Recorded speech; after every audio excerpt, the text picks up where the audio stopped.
الحمد لله الذي لا يبلغ مدحته القائلون ولا يحصي نعماءه العادون ولا يعدي حقه المجتهدون الذي ليس لصفته حد محدود ولا نعت موجود ولا وقت معدود ولا أجل ممدود فطر الخلائق بقدرته ونشر الرياح برحمته الصلاة والسلام على الرسول المسدد المصطفى العمجد المحمود الأحمد سيدنا ومولانا ومولى الكونين جد الحسن والحسين عاني أبا القاسم محمد اللهم صل على محمد وعلى محمد وآله الطيبين الطاهرين المعصومين الذين قال الله إنما يريد الله ليذهب عنكم الرجس أهل البيت ويطهركم تطهيرا اللهم صل على محمد وعلى محمد ولعنة الله على أعدائهم أجمعين من يوم عداوتهم إلى قيام يوم الدين أما بعد قال الحكيم في قرآن الكريم بسم الله الرحمن الرحيم هو الذي أنزل عليك الكتاب منه آيات محكمات هن أم الكتاب وأخر متشابهات فأما الذين في قلوبهم زيغ فيتبعون ما تشابه منه ابتغاء الفتنة وابتغاء تأويله وما يعلم تأويله إلا الله وراسخون في العلم صلوات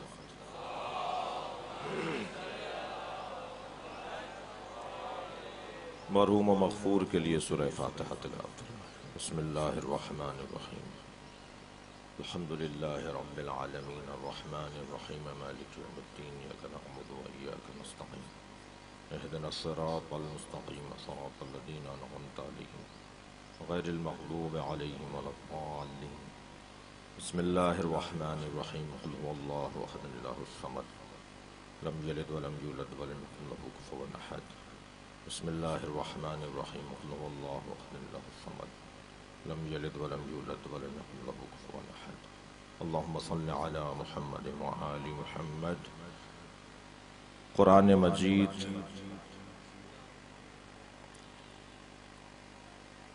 خالق کا کلام قرآن اور مخلوق کا کلام نہج البلاغہ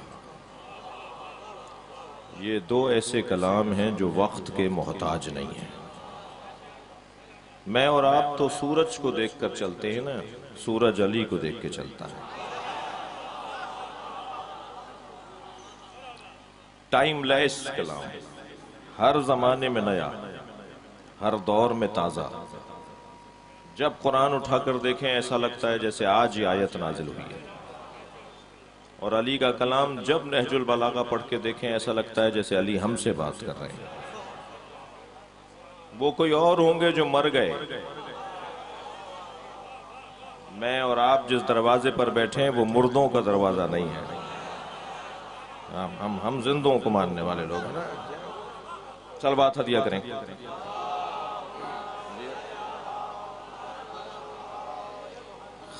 یہ قرآن جو ہمارے سامنے ہے یہ وقت کا محتاج نہیں ہے ہر زمانے میں نیا رہے گا ہر زمانے میں تازہ رہے گا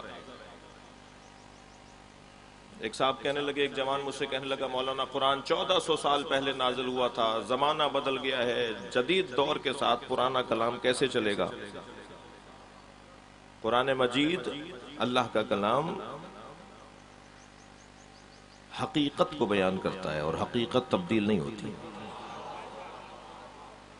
دیکھیے اسلام کا کوئی لباس نہیں ہے یہ جو حلیے میں جس حلیے میں نظر آ رہا ہوں آپ یہ اہل بیت کے لباس کی یاد کو تازہ کرنے کے لیے توسل کرنے کے لیے ورنہ اسلام کا کوئی لباس نہیں ہے یہ شلوار قمیض اسلام کا لباس نہیں ہے یہ پینٹ شرٹ جو جوان پہنے بیٹھا ہے یہ اسلام اس کا مخالف نہیں ہے یہ دھوتی تہمت جو ہم باندھتے ہیں یہ اسلام اس کا مخالف نہیں ہے یہ پاجامہ کرتا اسلام کا لباس نہیں ہے، یہ کوٹ پینٹ اسلام اس کا مخالف نہیں ہے، اسلام کا کوئی لباس ہی نہیں ہے۔ اسلام کہتا ہے جو چاہو پہنو، اپنی حیا بچاؤ۔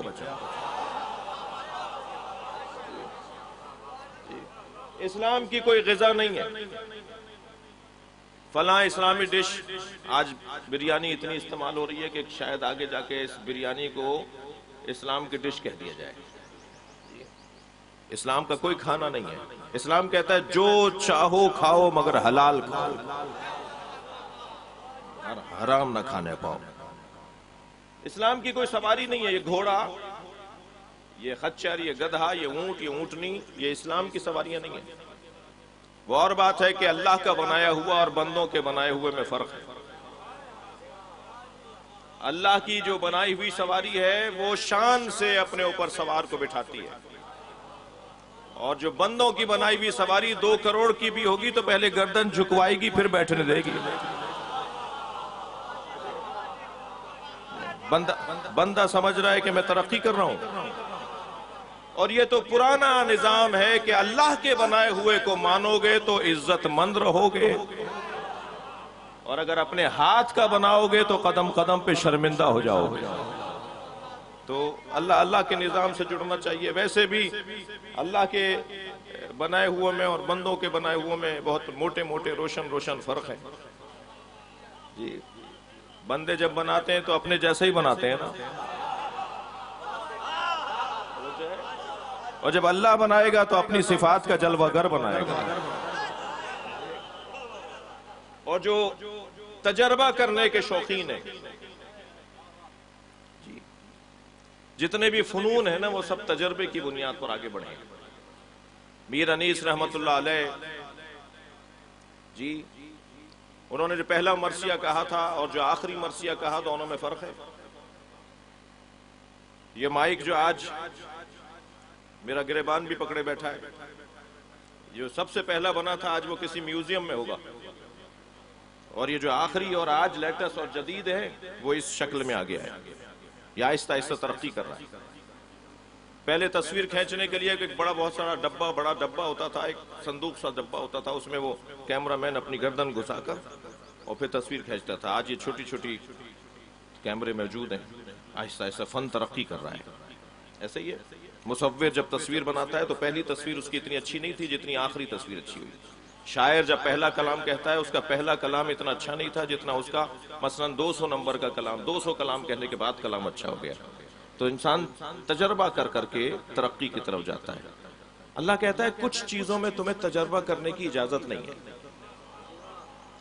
جی، 2 ذمہ داریاں میری ہیں، تم اپنی گردن پر نہ لو۔ اللہ کہتا ہے 2 کام میرے ہیں، تم نہ کرو۔ ایک رزق دینا میرا کام ہے، دوسرا ہادی بنانا میرا کام ہے۔ خبردار، ہادی بنانے کی تم کوشش نہیں کرو۔ تم ہادی بناؤ گے تو اگر تم نے کسی کو ہادی بنایا ہے تو تم اس کے ہادی کیوں نہیں ہو؟ اگر تم نے ہادی کے بنا لیا تو پھر تو تمہیں ہادی ہونا چاہیے۔ تو بس یہی فرق ہے، کچھ تجربوں کی بنیاد پر باکمال تک پہنچتے ہیں، کچھ اللہ کا نظام مان کر باکمال تک پہنچتے ہیں جی۔ تجربہ کر کے کچھ 4تھے نمبر پہ باکمال پر پہنچے، اور کچھ اللہ کا نظام مان کر پہلے مرحلے پر ہی باکمال پر پہنچ گئے۔ تو بہتر تو یہ ہے کہ جو کام اللہ کا ہے وہ اللہ ہی کے حوالے رہے۔ اگر آپ میرے ساتھ ہیں تو میں ایک منزل بیان پر آپ کو روکنا چاہتا ہوں، میں اور ذرا بہتر کر لیتا ہوں۔ 4 کام پروردگار عالم نے اپنے حبیب کے حوالے بھی نہیں کیے۔ بیان کروں، 4 ایسے کام ہیں جو اللہ نے اپنے حبیب کو بھی نہیں دیے۔ سب سے پہلا کام، خبردار بولنا نہیں جب تک میں نہ کہوں۔ وَلَا تَقَوَّلَا عَلَيْنَا بَعْدَ الْأَقَاوِيلِ، اگر تم نے اپنی طرف سے ہماری طرف کوئی چیز منسوب کر دی کہ یہ اللہ نے کہا ہے تو میں رگے گردن سے زیادہ قریب ہوں۔ خبردار، ہماری اجازت کے بغیر نہیں بولنا۔ اور نبی نے اللہ کے حکم پر اتنا عمل کیا کہ پھر اللہ نے مہر تصدیق کو ثبت کر دیا، وَمَا يَنْتِقُ عَنِ الْهَوَىٰ إِنْ هُوَ إِلَّا وَحْيٌ يُوحَىٰ۔ میرا حبیب تو بولتا ہی نہیں ہے، مگر بولتا ہے تو وحی کے مطابق بولتا ہے۔ پہلا کام اللہ نے نہیں بولنا آپ کو مگر یہ کہ جو ہم کہیں وہ بولنا، یہ اللہ نے اپنے حبیب کے حوالے بھی نہیں رکھا۔ دوسرا کام جو اللہ نے اپنے حبیب کو بھی اجازت نہیں دی، بڑی حساس وادی ہے، بڑی ادب کی پگڈنڈی ہے جہاں سے گزر رہا ہوں، بے ادبی کا خوف ہے، لیکن ایک مفہوم ہے جسے بیان کرنے جا رہا ہوں۔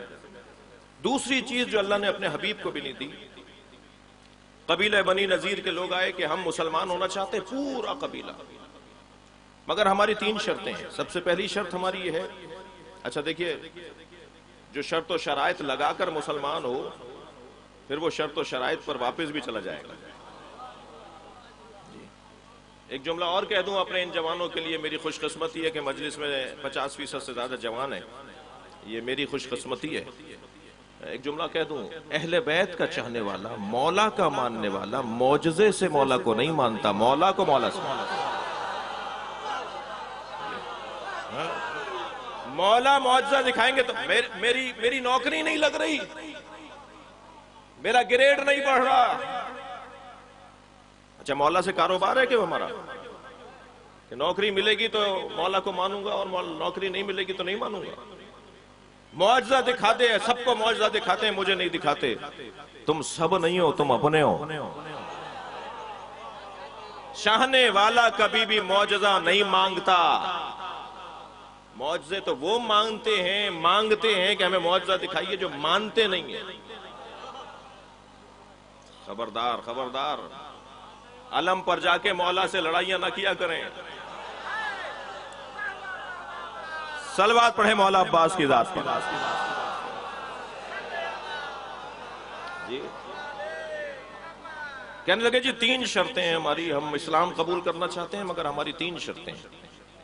پہلی شرط تو ہماری یہ ہے کہ ہمیں نماز پڑھنے کا نہ کہا جائے۔ آج بھی سارا مسئلہ نماز کی مخالفت میں اسی وجہ سے ہے، پڑھنا مشکل ہے نا۔ کہہ لیں جی ہمیں نماز پڑھنے کا حکم نہ دیا جائے، سرکار پر فوراً وحی نازل ہوا ہے، میرے حبیب ان سے کہہ دو اس کی اجازت تمہیں نہیں ہے۔ کہا میں 1 دن کی بھی اجازت نہیں دے سکتا کہ تم نماز نہ پڑھو۔ دوسری شرط بتاؤ، کہا دوسری شرط یہ ہے کہ ہمیں 1 سال تک بتوں کی پوجا کرنے کی اجازت دی جائے۔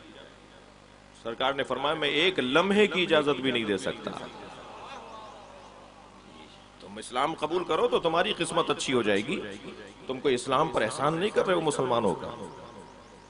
جی میں مولا علی کو مانتا ہوں تو یہ میرا کوئی مولا پہ احسان نہیں ہے، مولا کا مجھ پہ احسان ہے کہ میں اگر اہل بیت کا چاہنے والا ہوں تو اہل بیت کا مجھ پر احسان ہے، میرا اہل بیت پر کوئی احسان نہیں کہ ہم 1 سال تک بتوں کی پوجا کریں گے۔ فرمایا 1 دن کی اجازت نہیں دوں گا، 1 لمحے کی اجازت نہیں دوں گا۔ تیسری شرط بتاؤ، کہ تیسری شرط ہماری یہ ہے کہ 1 سال کے بعد بت توڑنے کا ہمیں نہ کہا جائے، جس کے آگے ہم جھکتے آئے ہوں اسے توڑیں گے کیسے؟ سرکار مسکرائے فرمانے لگے ہمارے پاس بت توڑنے کے لیے علی موجود ہے، ہم تمہیں بت توڑنے کا نہیں کہیں گے، اجازت نہیں ہے۔ سرکار 1 دن کی بھی اجازت دے دیں کہ بت پرستی کر لو، سرکار اجازت نہیں دے رہے۔ یہ دوسری چیز ہے جو نبی کو اللہ نے فرمایا یہ میری چیز ہے، تم اختیار اسے استعمال نہ کرنا۔ تیسری چیز بتاؤں، تیسری چیز جو اللہ نے اپنے حبیب کے حوالے بھی نہیں کی ہے وہ ہے امر خلافت۔ خلیفہ میں بناؤں گا، تمہیں بھی اجازت نہیں ہے، لہذا اعلان کروں گا بلغ ما انزل الیک من ربک، وہ پیغام جو وحی الہی تم پر معراج پر ہوئی تھی وہ اب غدیر میں پہنچا دو۔ اور سرکار نے میدان غدیر میں نظام خلافت الہیہ کو پہنچایا ہے۔ یہ تیسری چیز ہے کہ جو اللہ کی چیز ہے اللہ ہی طے کرے گا۔ چوتھی بتا دوں، عقد فاطمہ زہرا، اللہ طے کرے گا فاطمہ کا شوہر کون ہے۔ جی جی جی بڑے رشتے آئے سیدہ کے، مگر سرکار لوٹاتے رہے یہ کہہ کر یہ امر الہی ہے، میں اس کی اجازت نہیں رکھتا، یہ تو اللہ کا کام ہے۔ اور جب میرے مولا علی کے ذہن مبارک میں اللہ نے الہام کیا کہ جا کے اب نبی سے رشتہ مانگو، تو ادھر ستارہ آسمان سے چلا، جب ستارہ زمین کی طرف آ رہا تھا تو سیدہ زہرا اسے دیکھ کر کہہ رہی تھی اللہ اکبر۔ 33 مرتبہ اللہ اکبر کہہ دیا تو ستارہ زمین پر اترا، اور جب ستارہ سیدہ کی ڈیوڑی پر ستارہ مولا علی کی ڈیوڑی پر جا کر اترا تو سیدہ نے الحمدللہ پڑھا، واپس جانے لگا تو سبحان اللہ، یہی تسبیح فاطمہ بن گئی۔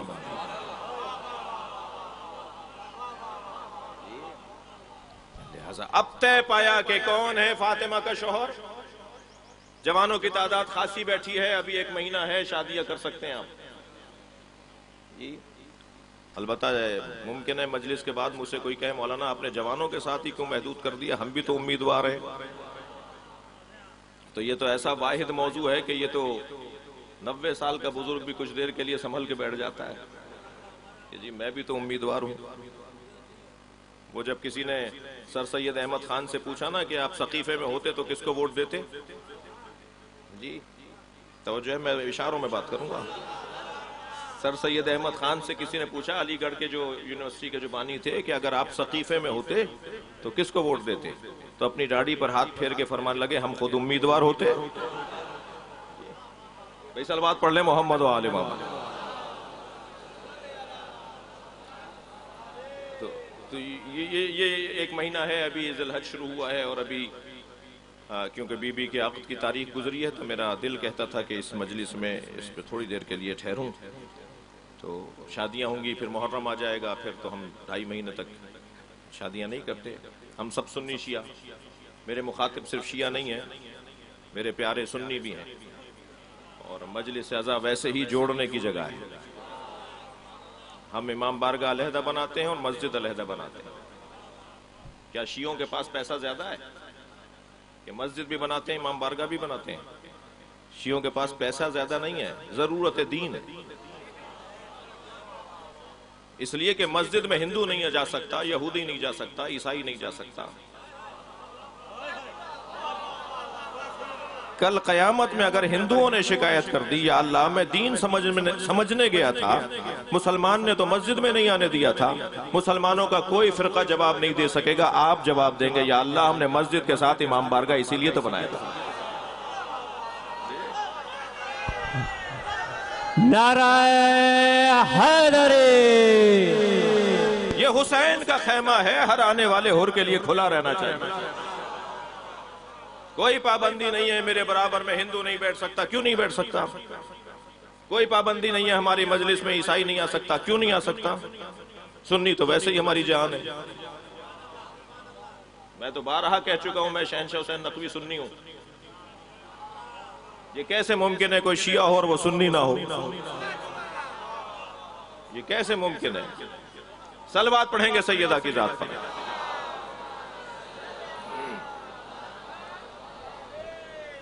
تو بڑی پچھلے دنوں ایک کانفرنس ہو رہی تھی کہ جی وہ کون سا موضوع ہے جو ہمیں جوڑتا ہو؟ جی ابھی 4 دن پہلے صدر مملکت کی میٹنگ میں ہم بیٹھے تھے، بات تھی محرم کے SOPs کے حوالے سے، ایام عزا کے حوالے سے، تو وہاں ہم نے یہ جملہ کہا تھا کہ عزاداری امام حسین اس خطے کی نہیں پوری دنیا کی تہذیب ہے، اور خاص طور پر سندھ کا تو حسن ہی کچھ اور ہے۔ سندھ کا حسن ہی کچھ اور ہے، یہاں کی ثقافت میں تشیع ہے، یہاں کا ہندو بھی یا علی مدد بولتا ہے، یہاں کا سنی بھی گھر پہ علم لگاتا ہے۔ میں نام نہیں لوں گا، ایک بہت بڑے سیاستدان ہے پاکستان کے، مجھ سے کہنے لگے جی حیدرآباد میں 400 پیڑوں کا پرمٹ ہے، 400 پیڑ نکلتے ہیں محرم میں، عشر اولیٰ میں، حیدرآباد میں۔ کہنے لگے آپ شیعوں کے تو صرف 50 ہیں، 350 تو ہم سنیوں کے ہیں۔ یہ تو ایک حیدرآباد کی مثال ہے، پورے صوبے میں ایسا ہی ہے۔ تو ہم نے صدر صاحب کی میٹنگ میں کہا کہ خبردار عزاداری کے بارے میں یہ نہ سوچئے گا کہ یہ شیعوں کا مسئلہ ہے۔ میں خود ہندوؤں کے ہاں کی مجلس پڑھتا ہوں، 2 مجلسیں میں سال میں پڑھتا ہوں جس کا بانی ہندو ہوتا ہے۔ یہ کس نے کہہ دیا کہ ہماری ہے کربلا؟ تھک تو نہیں گئے میری باتوں سے؟ یہ کس نے کہہ دیا ہے کہ ہماری ہے کربلا؟ حق بات تم کہو تو تمہاری ہے کربلا۔ یہ دروازہ تو سب کے لیے کھلا ہوا ہے. مجھے چہرے نظر آ رہے ہیں, میں چہرے محسوس کر رہا ہوں کہ اہل سنت تشریف فرمائے, اور الحمدللہ یہ حسن ہے ان مجالس کا. کسی کو حق نہیں ہے کہ وہ روکے. اور میں عرض کرتا ہوں یہ باتیں میری تکراری ہیں. نیاز خود بنا کر خود کھا لینا کارنامہ نہیں ہے. یہ کیا بات ہوئی کہ نیاز کی اور نیاز بنائی اور کھا لی؟ کارنامہ تو یہ ہے کہ نیاز آپ بنائیں اور انہیں کھلائیں جو نہیں کھاتے. جی اچھا, منع کر دیں کوئی بات نہیں, ناراض نہ ہوئیے گا. بھائی نیاز بھیجیے مولا حسین کی, کہا ہم نہیں کھاتے نیاز, کوئی بات نہیں, ناراض نہ ہو. دوبارہ جب بنائے پھر بھیجیے گا. دوسری دفعہ بھی اگر نہ لیں, نیاز نہ کھائیں تو ناراض نہیں ہوئیے گا. تیسری دفعہ پھر بھیجیے گا. یہ آپ کا اور اس کا مسئلہ نہیں ہے, اس کا اور حسین کا مسئلہ ہے. میں اور آپ تو نوکر ہیں بھائی. شیعہ امام حسین کے عزاداری کے مالک نہیں ہیں, شیعہ امام حسین کے عزاداری کے نوکر ہیں, اور نوکروں کو اپنی اوقات میں رہنا چاہیے, مالک کے مہمانوں کا خیال کرنا چاہیے. میرا تجربہ ہے, آپ بھی کر کے دیکھ لیجئے گا. جو نیاز نظر نہیں کھاتے, آپ 3 دفعہ سے زیادہ ضرورت نہیں پڑے گی, چوتھی دفعہ ان کے ہاں سے نیاز آئے گی. ہم بھی نیاز کرتے ہیں. گھٹن دور کیجئے, دوریاں ختم کیجئے, پیار بڑھائیے, محبتیں بڑھائیے. یہ سوشل میڈیا, اس وقت بھی میری کوئی 50 تصویریں بن رہی ہیں, 50 ویڈیو بن رہی ہیں. جی گنا نہیں, اندازاً کہہ رہا ہوں. یہ سوشل میڈیا کے جہاں بہت سے فائدے ہیں, وہاں بڑے شدید نقصان ہیں. کلپ کو کاٹ پیٹ کر آدھا پیچھا نکال کر اور ایک نئی بات بنا کر پیش کیا جاتا ہے تاکہ 3-4 منٹ میں یہ وائرل زیادہ ہو جائے اور اس کو یہ یوٹیوب سے کچھ ڈالر والر آ جائیں. اچھا خاصا کمائی کا دھندا ہے اس وقت سوشل میڈیا. جی, اور پھر اس سے دل آزاریاں ہوتی ہیں. میں اپنے شیعہ بچوں سے کہوں گا, کوئی ایسا جملہ اپنے واٹس ایپ گروپ میں, اپنے کسی فیس بک پر, کسی بھی میسج کی صورت میں کوئی ایسا جملہ نہ لکھیے جو سنی بھائی کی دل آزاری کا سبب ہو. توجہ ہے جی. آپ حضرت ابوبکر کو, حضرت عمر کو, حضرت عثمان کو اگر حاکم مانتے ہیں اور اللہ کی طرف سے خلیفہ نہیں مانتے, اور مولا علی کو خلیفہ بلا فصل مانتے ہیں, تو اس کا یہ مطلب نہیں ہے کہ سنی بھائی بھی آپ کی طرح مانتا ہے. اس کے نزدیک ان کا مقام بہت بلند ہے. لہذا کوئی ایسی بات ان کے بارے میں نہ کہیں کہ جو دل آزاری کا سبب ہو. اور حضرت عائشہ ٹھیک ہے مولا کائنات سے لڑی, ہمارے لیے وہ معتبر نہیں ہے, مگر معتبر نہ ہونا دلیل نہیں ہے کہ میں بے احترامی بھی کروں. یہ میں ٹی وی چینلز پہ کہہ چکا ہوں, تو ممبر پہ مجھے کیا پریشانی ہے. اہل بیت سے جو بھی آ کے لڑے گا ہمارے نزدیک وہ معتبر نہیں ہے, مگر معتبر نہ ہونے کا مطلب نہیں ہے کہ میں ان کے لیے برا بھلا کہوں, انہیں نامناسب جملہ کہوں. جب مولا علی نے انہیں شان سے گھوڑے پر بٹھا کے مدینے پہنچایا تو مجھے بھی ان کے بارے میں الفاظ بولتے وقت احتیاط کرنا ہوگا. پھر ہم یہاں ساتھ رہتے ہیں, ہماری تو رشتہ داریاں ہیں, تعلقات ہیں, پڑوس ہے, دوستیاں ہیں, ایسے ہی ہے. مگر جو بھی اہل بیت کے مقابلے میں آیا ہمارے نزدیک وہ معتبر, آئیڈیل نہیں ہے, ہمارے لیے معتبر نہیں ہے. ہم انہیں جانتے ہی نہیں ہیں, ہم ان کا ذکر ہی نہیں کرنا چاہتے, ہم ان کی بات ہی نہیں کرنا چاہتے. یہی تبرہ ہے. ہمارے ہاں تبرہ نماز کی طرح واجب ہے, مگر تبرہ گالی دینے کو نہیں کہتے, لا تعلقی کو کہتے ہیں. ذرا سمجھیں میرے جب جوان اور بچے اس مطلب کو سمجھیں میں کیا کہہ رہا ہوں. آج خطرناک دور ہے, بہت ساری چیزوں کی احتیاط کی ضرورت ہے. آگے بڑھوں. چوتھی چیز ایسی کہ جو اللہ نے اپنے ہاتھ میں رکھی ہے وہ ہے عقد فاطمہ زہرا. اللہ طے کرے گا کہ فاطمہ کا شوہر کون ہے. اب حدیث سنا دوں, لولا علی لما کانا لفاطمۃ کف علی وجہ الارض. اگر علی نہ ہوتے تو فاطمہ کا کوئی شوہر نہ ہوتا.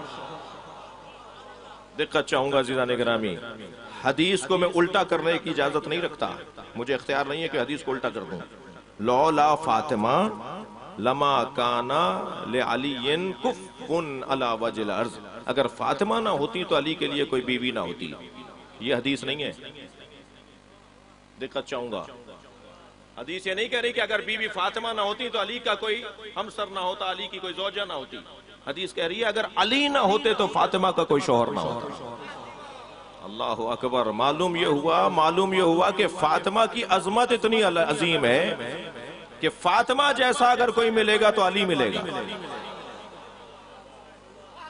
اچھا مسئلہ تو مولا علی کا ہے نا کہ جو لوگ جن کی بنیادیں مضبوط نہیں ہوتی وہ معجزے دیکھ کر بہک جاتے ہیں اور کہتے ہیں کہ یہ معاذ اللہ علی رب، معاذ اللہ علی اللہ، معاذ اللہ۔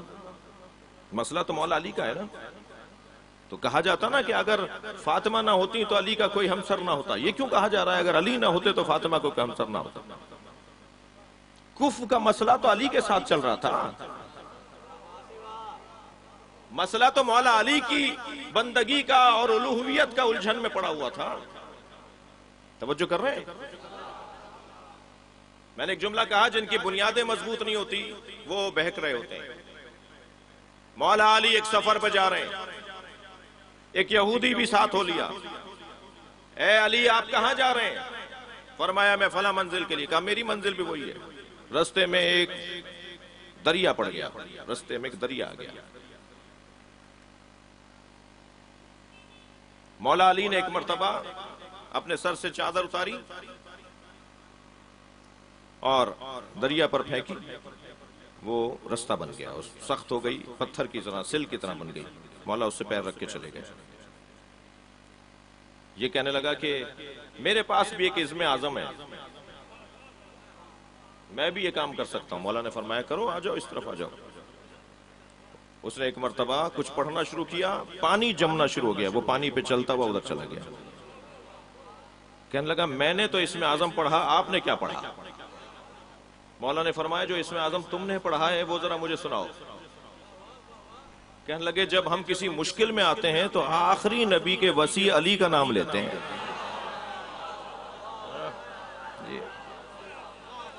صلوات پڑھیں مولا کی ذات پہ۔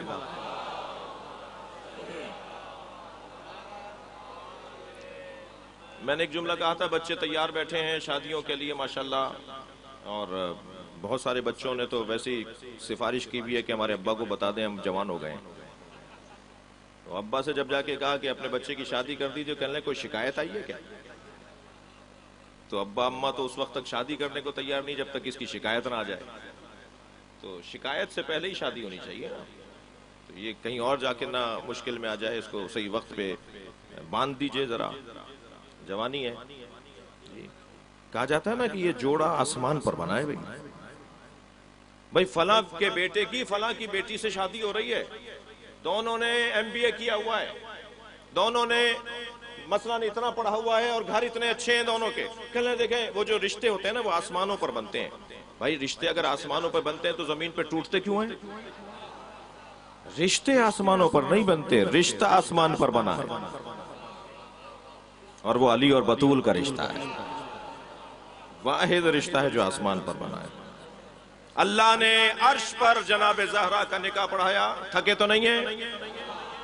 اللہ نے عرش پر جناب سیدہ کا مولا کائنات کے ساتھ نکاح پڑھایا، 70,000 فرشتوں کو گواہ بنایا۔ فاطمہ بتاؤ تمہارا مہر کیا رکھوں؟ لڑکی کی طرف سے مہر ہوتا ہے نا۔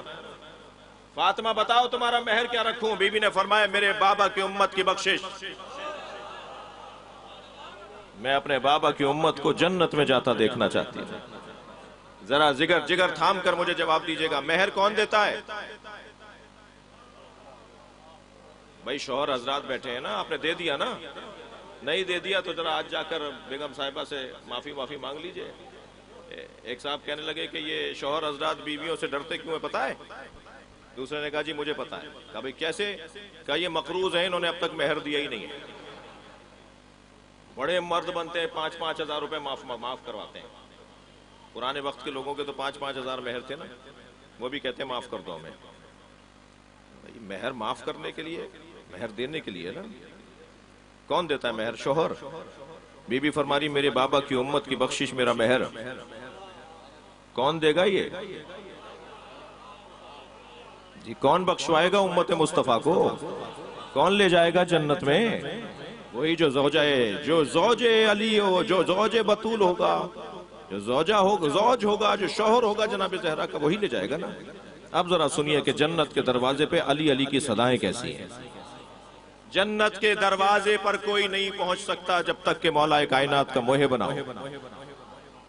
جنت کے دروازے پہ لٹکی ہوئی کنڈی کی آواز، اِنَّ لِبَابِ الْجَنَّةِ حَلْقَةٌ مِّن یاقوتۃ حمراء، جنت کے دروازے پہ سرخ رنگ کے یاقوت کی کنڈی لٹکی ہوئی ہے، علی صفائح الذہب، جو سونے کی تختی پہ جا کے بجتی ہے، اذا دقت الحلقہ تنت وقالت یا علی یا علی یا علی یا علی،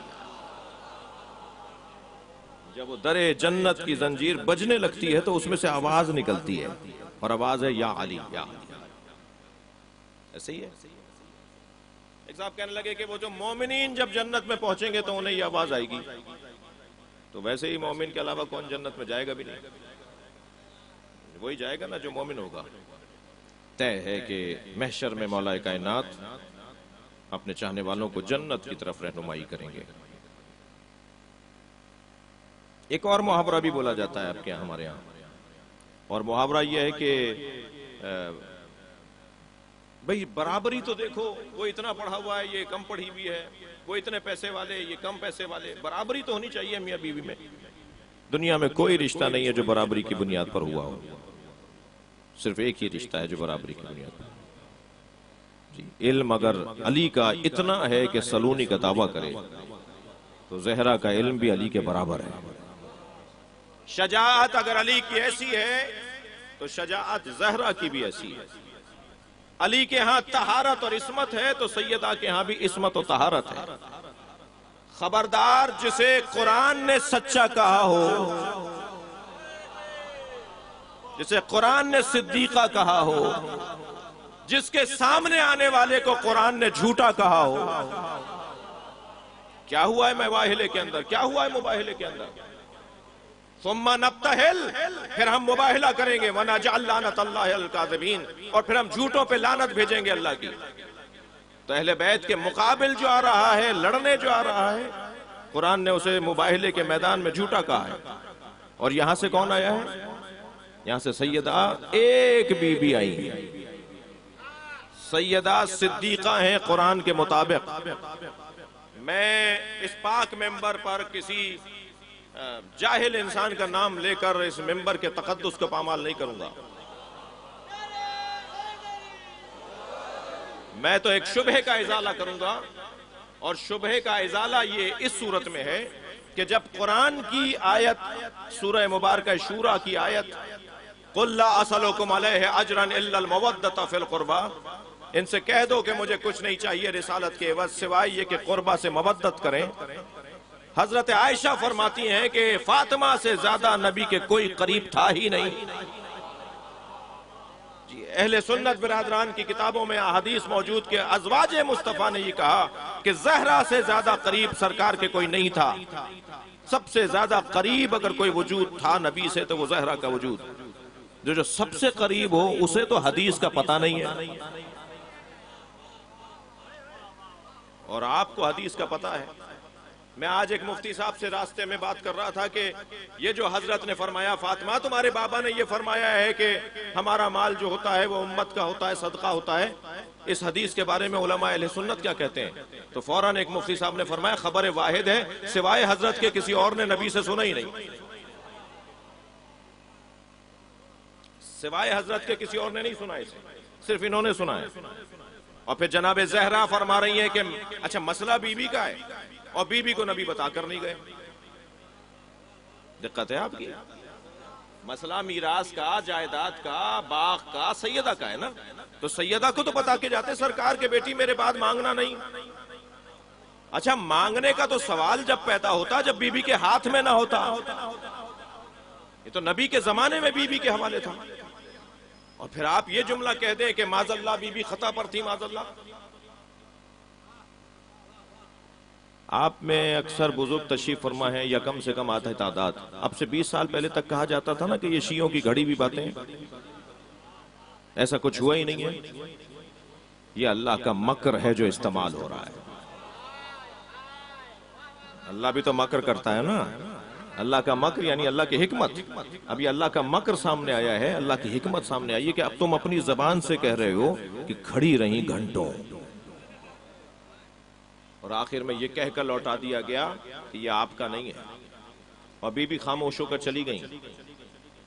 جی، ایک قصائی کی دکان پر ایک متشرع، ایک مولانا، ایک مفتی صاحب گوشت لینے گئے تو انہوں نے کہا یہ شیعہ حضرات کیا کہتے ہیں؟ کہا جی یہ صحیح نہیں کہتے۔ کہا کیا صحیح نہیں کہتے؟ کیا بی بی اپنا باغ مانگنے گئی تھی؟ کہہ لیں ہاں ان کا نہیں تھا۔ کہا مجھے آپ یہ نہیں بتائیے ان کا تھا یا نہیں، مجھے بتائیے مانگنے گئی تھی؟ ہاں نام میں بات کیجئے، بی بی اپنا باغ مانگنے گئی تھی؟ اس نے کہا ہاں مانگنے تو گئی تھی۔ تو ایک مرتبہ الجھ کے کہنے لگا نبی کی بٹیاں مانگ رہی تھی، نہیں بھی تھا تو دے دیتے۔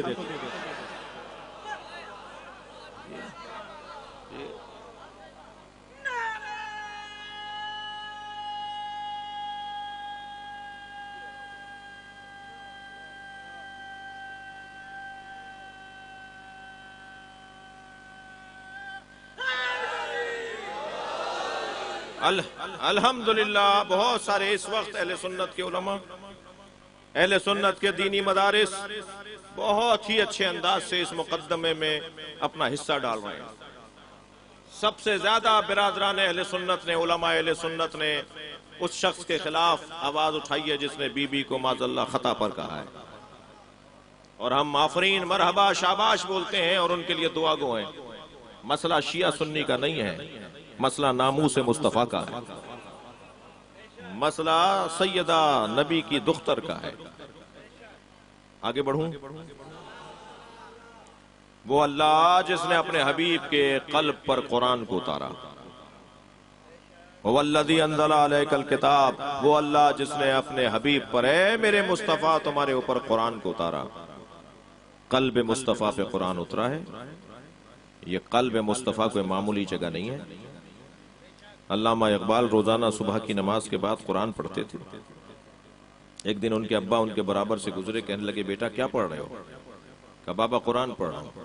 کہا قرآن تو سوائے مصطفیٰ کے کوئی سمجھ نہیں سکتا، اس لیے کہ قلب مصطفیٰ پہ اترا ہے۔ تو علامہ نے فرمایا کہ بابا کیا مطلب ہے پھر ہم قرآن نہ پڑھیں؟ کہا نہیں قرآن پڑھو مگر قلب مصطفیٰ میں جگہ بناؤ۔ جی کہنے لگے قلب مصطفیٰ میں جگہ کیسے بنے گی؟ فرمانے لگے فاطمہ کو راضی کرو۔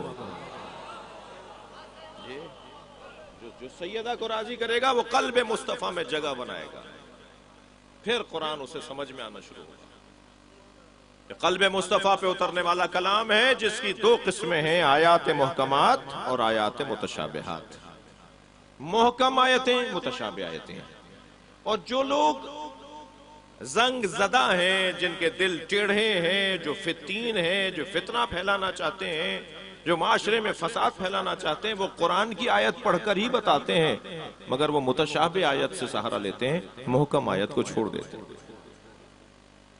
محکم آیت قرآن کے اندر اور متشابہ آیت قرآن کے اندر موجود ہے۔ ایسے ہی میرے عزیزوں، میں نے اپنی بات مکمل کرنے کے لیے آپ سے سہارا چاہیے، ایسے ہی انسانوں میں بھی محکم انسان بھی ہوتے ہیں، متشابہ انسان بھی ہوتے ہیں۔ محکم انسان وہ ہوتا ہے جو سوکھے پتوں کی طرح نہیں ہوتا، جبل راسخ کی طرح ہوتا ہے، جمع ہوا پہاڑ، گڑا ہوا پہاڑ، بڑے بڑے طوفانوں کا مقابلہ کرتا ہے، آندھیوں کا مقابلہ کرتا ہے، بارشوں کا مقابلہ کرتا ہے، مگر اپنی جگہ نہیں چھوڑتا۔ لیکن جو متشابہ انسان ہوتے ہیں وہ سوکھے پتوں کی طرح ہوتے ہیں، ہوا نے اگر یہاں سے رخ بدل کے وہاں کی طرف گئی تو یہ پتے اڑ کر وہاں جاتے ہیں، ہوا نے رخ بدلا تو یہ یہاں آ کے پڑتے ہیں۔ جو روزانہ رنگ بدلتا ہو، جو روزانہ ڈھنگ بدلتا ہو، جو روزانہ در بدلتا ہو، وہ سوکھے پتوں کی طرح۔ لیکن جو دروازے پہ ڈٹا رہتا ہو، جمع رہتا ہو، میدان چھوڑ کر نہ جاتا ہو، وہ محکم انسان ہے۔ ویسے بھی میں اور آپ جہاں بیٹھے ہیں نا، اس گھرانے کا دستور یہ ہے کہ یہ زمانے کو موڑ کر نہیں دیکھتے ہیں، موڑ کر دیکھتے ہیں۔ حالات کو اپنے حق میں تبدیل کرنا یہ سیرت اہل بیت کا روشن پہلو ہے۔ خبردار، کسی زمانے میں بھی ہم نے ہار نہیں مانی۔ اب تو زمانہ بہت اچھا ہے، دور بدل گیا، تبدیلیاں آ گئی ہیں، حالات بہتر ہو گئے ہیں۔ ٹارگٹ کلنگ کا وہ سلسلہ ختم ہو گیا ہے جو ہم نے اپنی آنکھوں سے 2015 تک دیکھا۔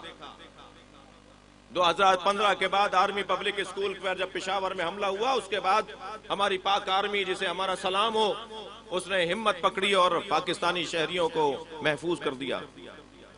ورنہ 2015 سے پہلے تک 2013 تو میں آج صبح جب نکل رہا تھا کراچی سے تو وادی حسین رکا، 2013 میں سب سے زیادہ شہیدوں کی خبریں ہیں. یہ صرف کراچی کی بات ہے، ابھی اور پورے پاکستان کی بات نہیں کر رہا. سینکڑوں نہیں ہزاروں کی تعداد میں 2010 2013 میں لوگ شہید ہوئے ہیں. ڈاکٹر، انجینئر، عالم، دانشور، مومنین، عزادار مار دیے گئے. مگر ہم نے بھی اس وقت بھی عزاداری نہیں چھوڑی، ہم نے اس وقت بھی ماتم نہیں چھوڑا. جو مجلسوں کو بند کروانے کی آرزو رکھتے تھے وہ خیرپور میں منو مٹی کے نیچے دب گئے. ہم تو آج بھی چوک پہ مجلس کر رہے ہیں، اس لیے کہ ہم کسی کو تکلیف دینے کے لیے کام نہیں کر رہے. اب آج قرارداد پیش کی گئی ہے کہ سوائے انبیاء کے کسی کے نام کے ساتھ علیہ السلام نہیں لکھا جائے گا. جی پہلے تو انہیں کوئی بتا دے یہ پاکستان ہے، یہ پاکستان ہے. تمہاری فنڈنگ سعودی عرب سے بند ہو گئی ہے. جی اب وہاں سے پیسہ آنے والا نہیں ہے. اب تو یہ چائنا اور ایران کا اگر معاہدہ ہو گیا نا تو سارے یہ ہڈیاں چوسیں گے ایران کی جا کے. وہاں اب یہ سب کا رخ ادھر ہو جائے گا. جی یہ ہونے جا رہا ہے. اب سپر پاور ایران بننے جا رہا ہے. 70 سال پہلے جو علامہ اقبال نے کہا تھا نا تہران کو جنیوا دیکھنا چاہتے ہیں، اب تہران عالمی سطح پر مرکز بننے جا رہا ہے. یہ ابھی اگر معاہدہ ہو گیا نا، جس کی یہ بھی خبریں آپ نے بھی سن لی ہیں، تو رخ ہی دنیا کا بدلے گا. ویسے بھی مستقبل تشیع کا ہے، اس لیے کہ امام مہدی ہمارے ہیں. یہ ہم اس زمانے کے ساتھ چلنے والے لوگ ہیں. میرے سنی بھائی خفا نہ ہوں، بات سنیں اور سمجھنے کی کوشش کریں. طے ہے کہ وقت بدل رہا ہے، دور تبدیل ہو رہا ہے، ایک جیسا وقت نہیں رہتا. موت کی مجلس ایک جملہ سنیں، پریشان حال جو مجلس میں بیٹھے وہ جملہ سنیں. مشکلات پریشانیوں میں مبتلا لوگ، جو حاجتوں کے گھرے ہوئے لوگ مجلس میں بیٹھے ہیں، وہ ایک جملہ سنیں. محمود اور ایاز، محمود غزنوی کا نوکر تھا ایاز، اور یہ کرسی پہ بٹھاتا تھا دربار میں اپنے نوکر کو. تو جو کرسی پہ بیٹھنے والے وزیر تھے وہ کہتے تھے کہ یہ نوکر کو ہمارے برابر میں کیوں بٹھاتے ہو؟ تو یہ کہتا تھا یہ تم سے زیادہ ذہین ہے. تو کہا جی ثابت کیجئے ہم سے زیادہ ذہین ہے. تو بہت ساری چیزوں سے ثابت کیا، ان میں سے ایک چیز کہنے لگا بتاؤ ایک جملہ مجھے بتاؤ جو میری خوشی میں بھی کام آئے، میرے غمی میں بھی کام آئے. میں جب بہت پریشان ہو جاؤں تب بھی وہ جملہ مجھے کام آئے، جب میں بہت خوشحالی میں، بہت ہی شادمانی میں ہوں، جب بھی وہ جملہ مجھے کام آئے. ایک ہی جملہ دونوں جگہ کام آئے. کسی نے کچھ کہا، کسی نے کچھ کہا. ایاز تم بتاؤ. کہنے لگے حضور یہ وقت بھی گزر جائے گا، یہ وقت بھی گزر جائے گا. میں تو کہتا ہوں جو بڑے لوگ ہیں نا، جو ذرا خوف رکھتے ہیں کہ یہ پیسہ، یہ کرسی ہمیں کہیں ہاتھ سے نہ نکال دے، ہم اپنے قابو سے ہی نہ نکل جائیں، اپنا ہی تسلط ہمارے اوپر نہ رہے. بڑے لوگوں کو تو اپنی کرسی کے پیچھے یہ تغرا بنوا کے لگوانے کی ضرورت ہے. جی یہ وقت بھی گزر جائے گا، یہ کرسی ہمیشہ نہیں رہے گی، یہ پیسہ ہمیشہ نہیں رہے گا، یہ دولت ہمیشہ نہیں رہے گی. جی چند گز کفن کے علاوہ کچھ اور تمہاری ضرورت نہیں رہے گی. یہ بھی بچوں کی مہربانی ہوگی کفن پہنا دیں. جی ورنہ جی کورونا میں مر گئے ایسے ہی دبا دو. ہم نے کہا تھا مراد علی شاہ صاحب سے جب ہماری کورونا کے حوالے سے میٹنگ ہو رہی تھی، میں نے کہا جی یہ شہید ہیں اور یہ کیا سندھ حکومت ہمارے ساتھ تعاون کیسے نہیں کرے گی؟ جو وباؤں میں مرے، جس کا علاج نہ ہو بیماری کا، اس میں اگر کوئی مر جائے تو وہ شہادت کا درجہ رکھتا ہے. تو کیا شہید کو ہم ایسے ہی پھینک دیں؟ اس کا غسل و کفن کیسے ہوگا؟ اس کو تدفین کیسے ہوگی؟ الحمدللہ باتیں ہماری مانی گئیں اور سندھ میں پوری ہم نے ٹیمیں تشکیل دیں. حیدرآباد میں ہم نے اپنے آئی ایس او کے جوانوں کی ٹریننگ کروائی، اور پورے سندھ کے اندر حیدرآباد میں، سکھر میں، خیرپور میں، جہاں جہاں کورونا کی میتیں ہوئی ہیں، ان بچوں نے غسل دیا، خود اپنے ہاتھوں سے دفنایا. کراچی میں 400 سے زیادہ مومنین کورونا میں رحلت کر کے گئے. ایک صاحب ممبر پہ بیٹھ کے کہنے لگے کوئی کورونا نہیں ہے، ڈرامہ ہے. میں نے کہا بھائی جن کی میتیں ہو گئی ہیں وہ ناراض ہو جائیں گے، وہ کہیں گے یہ میت ممبر پہ بیٹھ کے جھوٹ بول رہے ہیں، کچھ نہیں ہے، ہمارے لوگ مر گئے. ایک وبا ہے، ایک بیماری ہے. ایک صاحب کہنے لگے ماتمیوں کو کورونا نہیں ہوتا. عقل کی بات کرو، سمجھداری کی بات کرو. مجتہدین کو ہو سکتا ہے. ماتمی 50 ماتمی کراچی میں رحلت کر گئے کورونا میں، 85 لاہور میں رحلت کر گئے ماتمی. یہ کیا بات ہوئی کہ ماتمیوں کو نہیں ہوتا؟ شیعوں کے لیے نہیں ہے، سب کے لیے بیماری ہے نا. اب آ رہا ہے محرم، آج کی مجلس میں تو چند فیصد کے علاوہ ماسک کوئی لگائے بھی نہیں ہے، اور پولیس تو کسی کو ماسک نہیں لگوائے گی. میں خود اپنی حفاظت کروں گا تو میں بچ سکوں گا. اب یہ بیماری کم ہوئی ہے، ختم نہیں ہوئی ہے. جب تک ویکسین نہیں آئے گی یہ بیماری رہے گی. تو میں گزارش کر رہا ہوں انتہائی مؤدبانہ کہ اپنا خیال خود کیجئے، اپنی احتیاط خود کیجئے، اپنے آپ کو خود بچائیے، کوئی کسی کو نہیں بچائے گا. وقت گزر جائے گا مگر ایک اچھی قوم ہونے کا ثبوت ہم دیں گے. مجلس ہوگی مگر احتیاط کے ساتھ ہوگی، جلوس نکلیں گے مگر احتیاط کے ساتھ نکلیں گے. مولا کا ذکر ویسے ہی ہوگا جیسے ہر سال ہوتا تھا، اس لیے کہ اس کے پیچھے دعائے زہرا ہے. ہمارا تو عزاداری اور تشیع ہمارے ہاں دو چیزیں نہیں ہیں. تشیع ہی عزاداری ہے، عزاداری ہی تشیع ہے. یہ ککڑی بیچنے والا، یہ ٹماٹر کا ٹھیلا لگانے والا، جی یہ سبزی کا ٹھیلا لگا کر سارے دن محنت مزدوری کرنے والا جب رات کو گھر پہنچتا ہے تو ٹھیلا کھڑا کر کے کہتا ہے مجھے امام بارگاہ جانا ہے، وہاں مجلس ہو رہی ہے. اس کا پورا دین مجلس ہے. اس نے جو کچھ سیکھا ہے وہ مجلس سے سیکھا ہے. ہمارے بھائی چپے چپے پہ مدرسہ بناتے ہیں، ہم چپے چپے پہ علم لگاتے ہیں. اور علم در حقیقت پکار کے کہہ رہا ہوتا ہے آؤ وفاداروں کی طرف آؤ، آؤ قربانیاں دینے والوں کی طرف آؤ، آؤ شہیدوں کی طرف آؤ. ہمارے ہاں رنگ کچھ اور ہے، ہمارا ڈھنگ کچھ اور ہے. یہ مجلس ہمارا مدرسہ ہے، یہ فرش اعضاء ہماری یونیورسٹی ہے، یہی ہماری تعلیمی درسگاہ ہے. یہاں بیٹھنے والا چھوٹا سا بچہ بھی ہے اور بزرگ بھی ہے. یہاں بیٹھنے والا ڈاکٹر بھی ہے اور انگوٹھا لگانے والا جسے دستخط کرنے نہیں آتا وہ بھی بیٹھا ہے. یہاں آنے والا افسر بھی ہے، یہاں بیٹھنے والا ڈرائیور بھی ہے. ایک فیکٹری کا ڈرائیور کودتا پھاندتا اپنے مالک کے آگے آ کے بیٹھ گیا مجلس میں. مالک نے جھک کر دیکھا تو اسی کا ڈرائیور تھا. سوچنے لگا اس کو ڈانٹوں کہ یہاں کہاں بیٹھ گیا. فوراً حسین نے خیال ڈالا یہ تمہارا نوکر نہیں ہے، یہ میرے دروازے پر آیا ہے. فرش اعضاء ہماری میں مٹانے کی جگہ ہے، ہماری انا مٹانے کی جگہ ہے، ہمارا تکبر مٹانے کی جگہ ہے. یہاں بیٹھنے والے بہت کچھ سیکھ کر جاتے ہیں.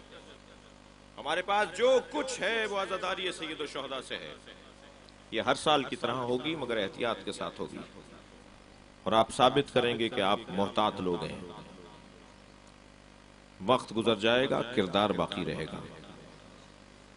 اسی لیے تو آج 1400 سال بعد بھی اتنا مجمع حسین کے نام پہ جمع ہوتا ہے. وقت گزر گیا مگر حسین نہیں گئے. ہمارے ذہنوں پر ایک حاکم موجود ہے جسے امام حسین کہا جاتا ہے. بہت دیر آپ کو میں نے عبادت میں مصروف رکھا. حالانی میں زندگی میں دوسری دفعہ آیا ہوں. پہلی دفعہ شاہ صاحب کے ہاں آیا تھا روڈ کے اس طرف، مجھے وائس چانسلر صاحب کے ہاں. جی جی حالانی نہیں ہے وہ تو حالانی میں پہلی دفعہ حاضری ہے. پھر انشاءاللہ دوبارہ حاضر ہوں گا تو اور تفصیل سے بات ہوگی. آپ کی محبتوں کا شکریہ، جو شخصیات تشریف فرما ہیں ان کی محبتوں کا شکریہ. ایک باپ کی مجلس ہے، چلیے ایک باپ کے جنازے پہ چلیں. اس بیٹے پہ سلام ہو. جب باپ کے لاشے پر پہنچا ہے تو باپ کا لاشا پہچانا نہیں گیا. خدا کسی بیٹے کو اپنے باپ کا ایسا لاشا نہ دکھائے جیسا امام زین العابدین نے حسین کا لاشا دیکھا ہے. جب بابا کا لاشا دیکھا نا عزادارو تو امام کی پسلیاں کمر سے نکل رہی تھیں. یہ کیفیت تھی میرے مولا کے لاشے کی. امام سے دیکھا نہیں جا رہا تھا. جناب زینب نے دور سے دیکھا کہ زین العابدین کے چہرے کا رنگ تبدیل ہو رہا ہے. ایسا لگ رہا ہے جیسے روح پرواز کر جائے گی. میں اگر اس ممبر سے گر جاؤں تو یہاں سے یہ بھائی اٹھ پڑیں گے، وہاں سے وہ بچہ کھڑا ہو جائے گا. مولانا چوٹ تو نہیں لگی؟ لیکن کربلا میں زینب سواری سے گر گئی. جب میری بیوی سواری سے گری نا تو امام سجاد آگے بڑھے، سہارا دیا. پھوپھی اماں یہ کیا ہوا؟ فرمانے لگی پہلے تم بتاؤ تمہارا کیا حال ہے.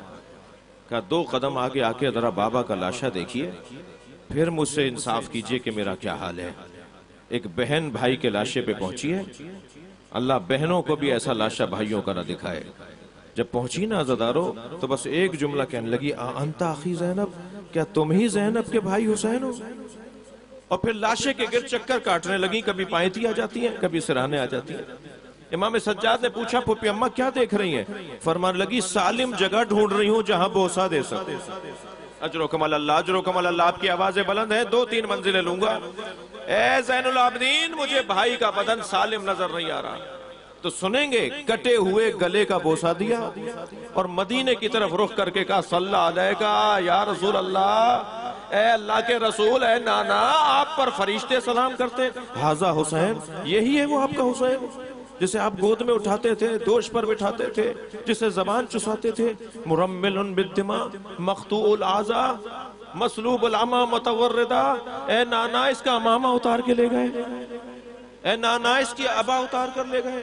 سنیں گے عزادارو، جب خیمے لٹ رہے تھے تو ایک ظالم کو خیمے لٹتے ہوئے پہنچنے میں دیر ہوئی.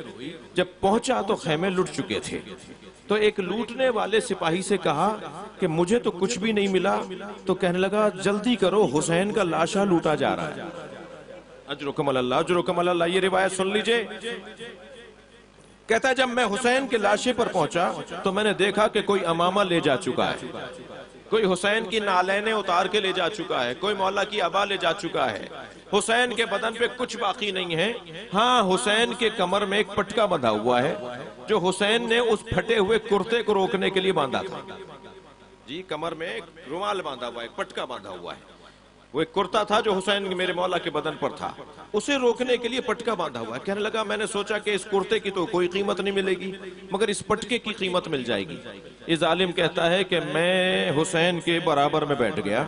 میں نے پٹکا اتارنا چاہا تو اس میں 2 گرہیں لگی ہوئی تھی. میں نے ایک گرہ کو کھولا تو حسین کا ہاتھ اٹھنے لگا اور اس گرہ کے اوپر آ کے رکھ گیا. حسین نے اس گرہ پہ اپنا ہاتھ رکھ لیا. شہادت کے بعد یہ معجزہ حسین کا.